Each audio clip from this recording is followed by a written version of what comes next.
Eu vou voltar ao assunto, um assunto que não dá muitas, né?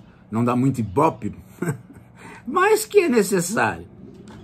Aqui não se procura ibope, se procura o que é necessário. Necessário para a formação da esquerda reflexiva. Então, o assunto é novamente o PT. Bem, sim, o assunto do vídeo passado foi esse, porque tem aí a programação do PT para um encontro nacional discutir o futuro do PT. Bom, é que no ano que vem tem também as eleições para discutir a presidência do PT. Sai a Gleisi. E um candidato forte é o Humberto Costa, que é o, né, também do Nordeste. Que hoje está, se não me engano, está na vice-presidência. E eu vi aqui uma pequena entrevista dele na Folha de São Paulo, que me parece importante a gente notar um detalhe. Olha só. Aqui. Ele faz uma série de afirmações um tanto genéricas, mas num ponto ele olha, é preciso mudar certos ministros. E há uma falha na comunicação. Pronto, já disse tudo, né? Quer dizer, Paulo Pimenta não dá e é preciso pôr gente competente ali. Embora eu tenho lá minhas dúvidas, né? Bom, enfim. Mas eu queria chamar a atenção para o excesso de política no PT. É até gozado, né? Vocês falarem, professor, o senhor não tá bom da cabeça, né?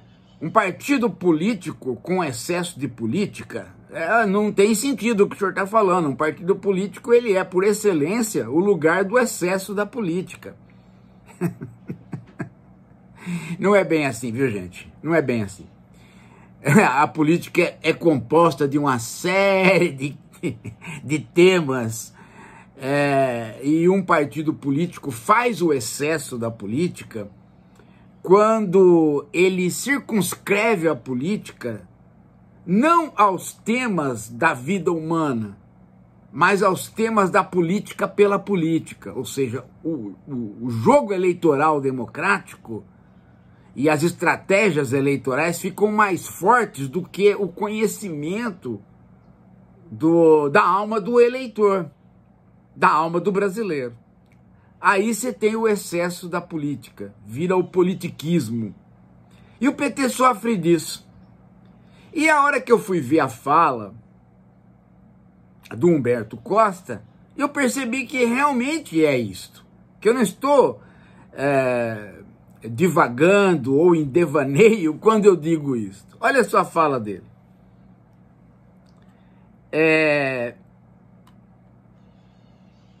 Ele vai dizendo, né? Aqui, olha, eu não vou citar os nomes, mas ele vai dizendo de alguns políticos que conseguiram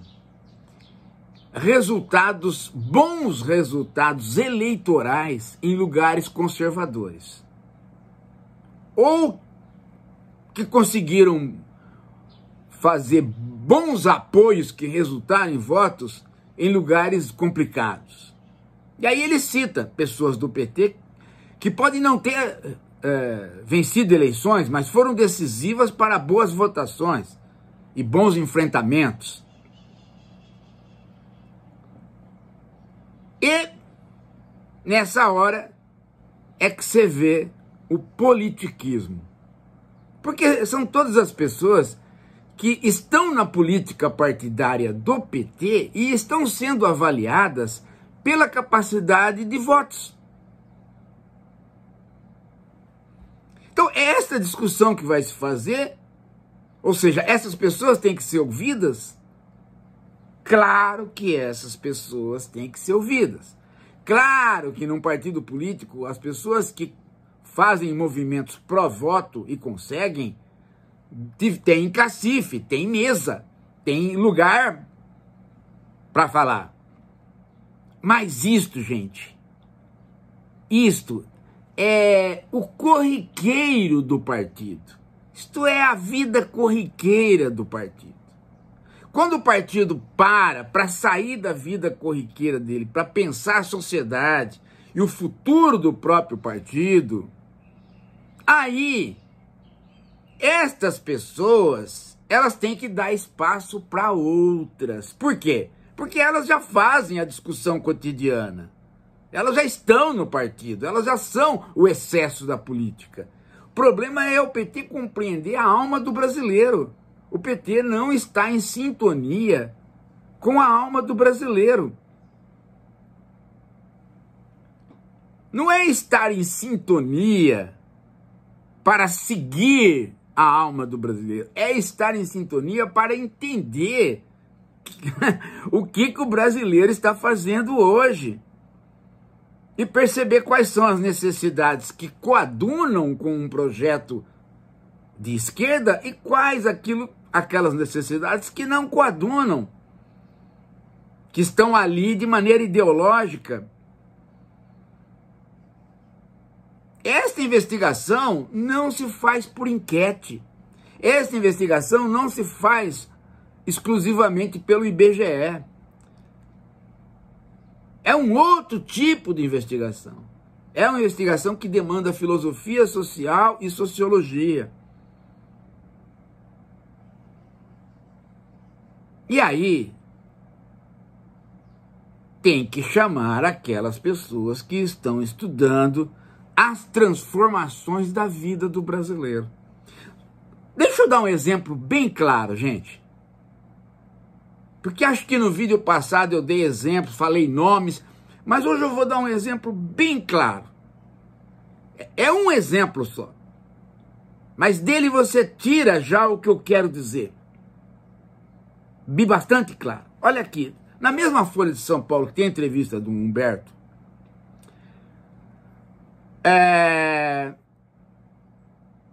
tem um artigo de um advogado que escreve sobre tecnologia, internet e tal,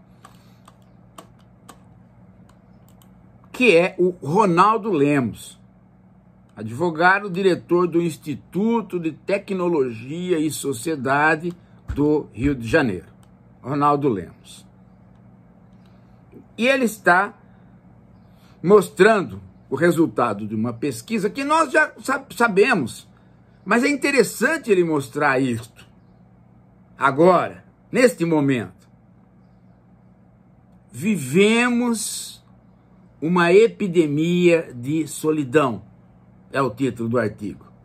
Subtítulo: pesquisa mostra que 1 a cada 4 pessoas enfrenta solidão severa.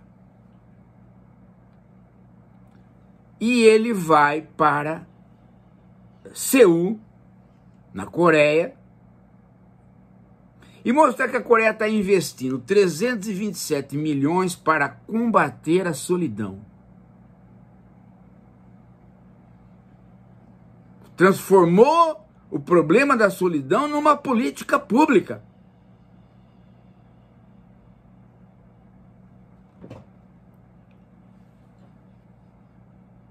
É interessante, né? Porque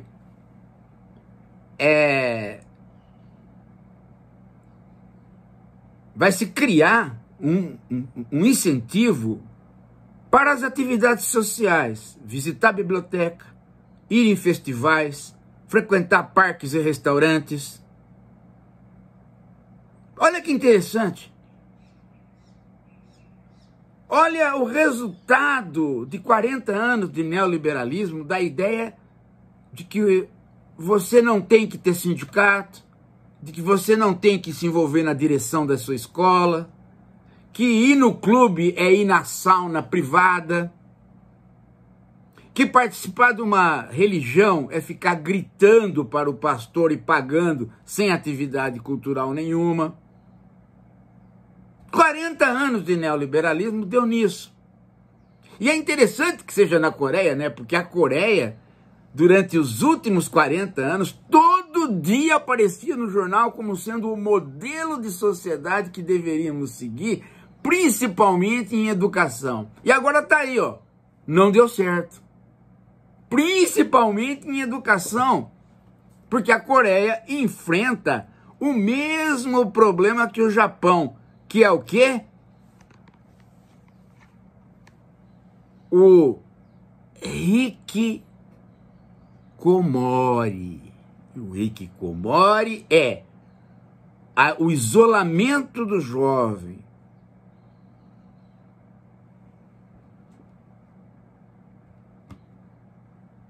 E veja, o jovem aí é o para baixo de 50 anos. Para baixo de 50 anos. Ele depende dos pais para viver, ele vive na casa dos pais, ele está trancado na sala de internet e ele não consegue absolutamente se socializar. Ele precisa de reintegração social.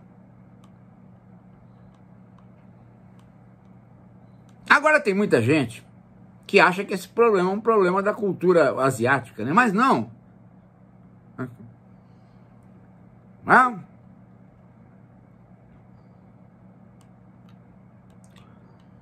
Nos Estados Unidos está declarado em 2023 pelo secretário de Saúde que há uma epidemia de solidão nos Estados Unidos. Agora, aqui no Brasil, você pensa que é diferente? Ah, é? Então vá ver o mercado imobiliário no Brasil e você vai descobrir que o apartamento single é hoje o mais valorizado nas capitais, principalmente São Paulo. Ou seja, o apartamento single é aquele apartamento praticamente como uma kitnet, para o cara morar sozinho mesmo. Se tiver um apartamento de 3 quartos para alugar, você não aluga. Se tiver de 2, se você tiver uma kitnet, você aluga. São Paulo. Você fala, é efeito da epidemia? A epidemia acelerou o processo neoliberal.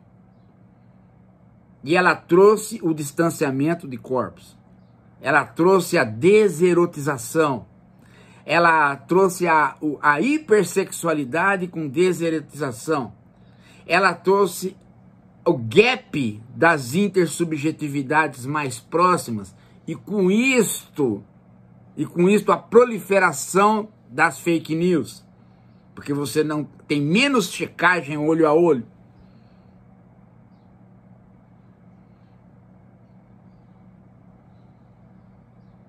E agora vem. E isso não está escrito nos artigos, isso está escrito nos meus artigos, nos meus livros. E este fenômeno do isolamento no próprio ambiente social. E eu pasmem, o fenômeno do isolamento no próprio ambiente escolar. Onde as crianças agora chegam na escola e o convívio social delas não é mais entre elas e elas mesmas, ou elas mediadas pela bola. É elas mediadas pelo celular que devolve elas para cada uma delas, sem que haja interação. Daí a preocupação das pessoas em tirar o celular da mão das crianças, embora não consiga tirar das mãos dos pais, porque os pais trabalham com esse escritório ambulante. E aí vem a contradição. E é esta contradição que está mudando a alma dos brasileiros, que a política normal, a política da hiperpolítica, que é a hipostasia do jogo político, a hipostasia da busca pelo voto,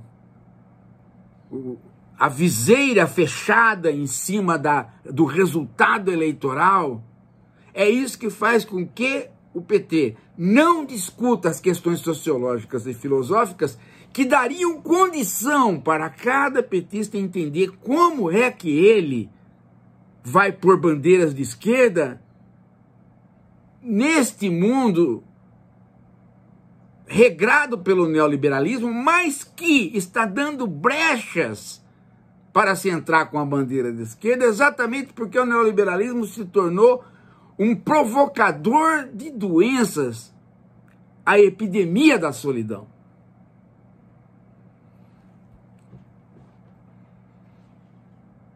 Isso tem tudo a ver com o PT, gente. Por quê? Porque é a busca de espaços de socialização que envolvem políticas públicas do coletivo.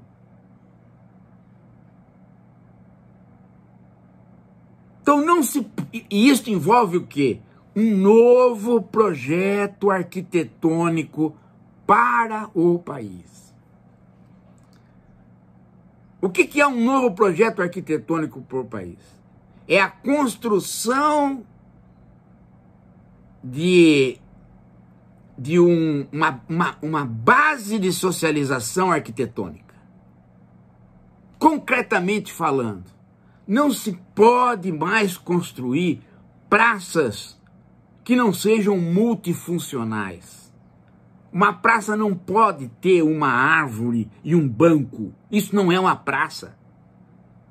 A praça não pode ter uma árvore, um banco e um chafariz. Isso não é uma praça. Você gasta dinheiro. Uma praça tem que ter o aparato de socialização. Ela tem que ter uma quadra pequena, a mini quadra do basquete 3x3. Ela tem que ter o espaço do teatro.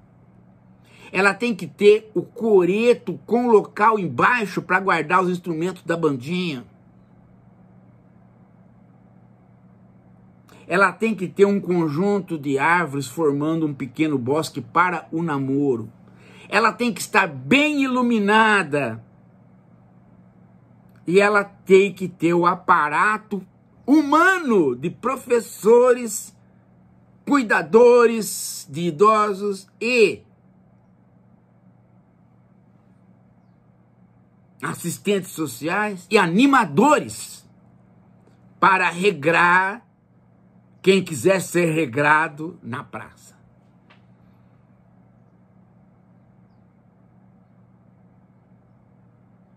Tem lugares no Brasil que tem isso. Só falta dar continuidade. Campo Grande tem uma praça, né, no centro da cidade, fechada. Você entra, ali é um mundo onde você não pode fumar. E todo mundo obedece e enche de gente. E ali você tem a música, o campo de vôlei, o campo de basquete, o campo de futebol, o lugar para fazer ginástica. O que falta ali? Falta trazer para lá o lugar do namoro. O lugar da fonte, o lugar do teatro, que também tem em Campo Grande, mas separado. Precisa unificar esses. E não levar para a periferia, fazer o ginásio de esporte na periferia. Não, isso tem que ser no centro da cidade e no centro das vilas. Mas se você constrói isso, você tem que ter a manutenção disso com professores lá funcionando. Isso é uma política pública necessária para o Brasil. Não é uma de dar de Gessé, ficar chamando o brasileiro de pobre de direita, ou ficar criticando a religião do brasileiro, né? Ou querendo fazer, ou então como os identitários, querendo privilegiar uma identidade em cima dos outros. Não! É promover a sociabilidade e a socialização do brasileiro para que ele volte a conversar, para que ele volte a ter lugares que ele planeja o futuro coletivamente. Às vezes, só de você iluminar um local de pracinha qualquer já enche de gente. E o que tem ali? Barraquinha do lanche e a luz. Só. Imagina se você põe esse aparato para funcionar. Imagina se você reforma esse aparato que já existe em várias cidades e põe gente ali para cuidar, principalmente professores.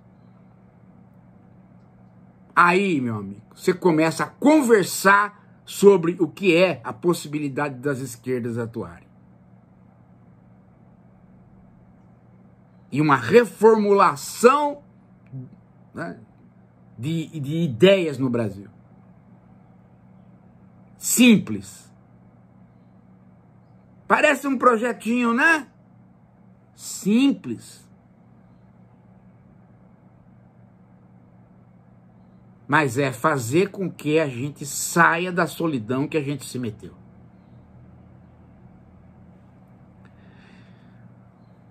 Enquanto o PT não entender isso, que ele tinha que povoar as cidades com isso, que os vereadores do PT, os governadores do PT, prefeitos do PT, pessoas teriam que brigar por isso, não funciona. Um outro detalhe é fazer o aparato que já existe do ponto de vista estadual se abrir para a comunidade. Tem que voltar a ter os projetos da chamada comunidade escola. Ninguém pode ter um ginásio de esportes que não abra para a comunidade. Ficar só com a aula de educação física da própria escola no ginásio, não. É preciso que o Estado pague o caseiro e pague o professor de final de semana. E a comunidade tem que entrar na escola, com a escola guardada pelo caseiro e com a atividade do professor. Não pode mais ficar esse ginásio parado. Não pode mais ficar a pracinha abandonada. Uma esquerda que se preocupe com isto, vai ser muito mais fácil depois ela discutir vencer ou não vencer eleições. Mas enquanto a esquerda se dobrar ao capitalismo de plataforma, enquanto a esquerda achar que é o Google que pode criar sociabilidade através de rede social, enquanto a esquerda não perceber que a subjetividade maquínica, nascida na interface entre homem e máquina, está dominando e criando e emburrecendo, não vai dar para discutir projeto de esquerda. E aí, não são esses teóricos que o PT convidou para fazer o encontro, que devem ser convidados. Esses devem ser convidados por outras razões, mas não pela razão central, que seria entender a alma do brasileiro no capitalismo de plataformas. O que está surgindo a partir dessa subjetividade maquínica? Porque é que, de repente, diagnóstico de autismo começou a virar uma coisa que virou uma epidemia. Tem mais autista hoje sendo diagnosticado do que mulher histérica no século XIX. E nego vai começar a achar que isso é problema médico. Ou psicológico, né? No sentido da clínica psicológica. O cara não percebeu no que o capitalismo financeiro, gerando as redes sociais né, e a busca do tempo zerado, nos causou. Mas o PT quer saber disso? O PT não sabe nem quem são as pessoas na universidade que discutem isso. Os políticos do PT estão mais por fora do que, né, e para usar uma expressão que seria própria para eles, né, estão mais por fora do que um bico de vedete, expressão dos anos 20. Daqui a pouco a gente volta.